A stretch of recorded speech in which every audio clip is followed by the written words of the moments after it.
હવે હું કરશું? ઉપર વાળાએ તો બધું પતાવ્યું. હવે સરકાર કઈ ગમું.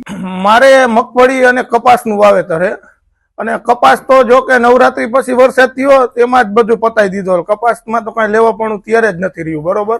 અને મગફળીનું અત્યારે લેટ વાવેતર હતું તો આ માવઠાના વરસાદે 3 દિવસ ત્યાં વરસાદ ચાલુ છે અને હજી 2 દિવસની આગાહી દે મગફળી ઉપાડેલી પડી છે. એટલે જો કે મગફળીમાં પણ કઈ લેવાનું રહેશે નહીં. અંદાજે વીઘા દીઠ 20,000 નો તો નુકસાની આવશે એવું લાગે, કેમ કે મગફળીમાં કે એના ભૂકામાં કઈ લેવાનું રહેશે નહીં. મજૂરી ખર્ચ, આ પેસ્ટિસાઇડ દવાયું, પછી ખાતર, બિયારણ, બધાનો ભાવ ને બધું ગણતરી કરશું એટલે અંદાજે 20,000 ની નુકસાની આવશે અમારા હળવદ તાલુકાના તમામ ખેડૂતોને. અને બીજું કે સરકારને અને એટલી રજૂઆત અમે કરી કે ગઈ સાલથી એવી રીતે સર્વે ન થાય, લીગલ રીતે સર્વે થાય અને લીગલ રીતે એક જ જિલ્લાના 2 અલગ અલગ તાલુકામાં મતભેદ જે રાખ્યા વળતર દેવામાં, એ રીતે આજગીમાં મતભેદ રહેવા ન જોઈએ વળતરમાં. કે મોરબી તાલુકાને 44,000 ખેડૂત દીઠ વળતર મળ્યું, હળવદ તાલુકાને એક પણ ખેડૂતને વળતર મળ્યું નથી. આજગીમાં મળે તો બધાને મળે, નકર કોઈને નહીં. એ રીતે વળતર આપજો.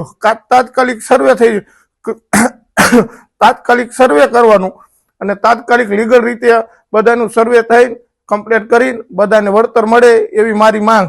જો વળતર નહીં મળે તો ઉપવાસ આંદોલન પણ કરવા અમે તૈયાર છીએ. અને કપાસમાં તો જો આ નોરતામાં જે વરસાદ થયા અહીંયાથી કપાનું તો પૂરું થઈ ગયું હતું. અમે કપાનું તો માંડી જ વાર્યું, પણ મગફળી અમારે થોડીક અંશે સારી હતી, પણ એ આ માવઠાના વરસાદ થયા એટલે એમાંય કાંઈ લેવા પણ રહ્યું નથી.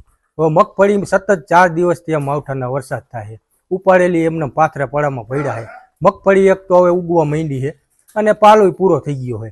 એટલે હવે અમારે જે આશા એક મગફળી માટે હતી એ અમારી પૂરી થઈ ગઈ છે. અને એક તો તમે જોવો તો બિયારણ, ખાતર, દવા બધાના ભાવ ડબલ 50% વધી ગયા છે. અને મગફળીના ભાવ વર્ષોથી ઈની ભાવ છે 1,000-1,100 રૂપિયા, બરોબર.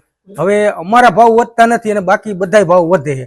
એટલે અમારે જે આશા હતી એ હવે પૂરું થઈ ગયું છે. હવે ખાલી સરકારને એટલી જ નમ્ર વિનંતી છે કે જે અમને સહાય આપો એ મંજૂર છે. અને બીજું કે જે અમારા ભાવની રહ્યા મગફળીના એ થોડા વધારો, અને જે આ ટેકાના ભાવે ખરીદી કરી છે આવું 68 મણ ખરીદી એટલે શું કાંઈ ન કહેવાય. એને તમે વધારો પોરની જેમ 200 મણ કરી નાખો અને તાત્કાલિક ધોરણે એની ખરીદી કરો. બસ એ જ અમારી માંગ છે.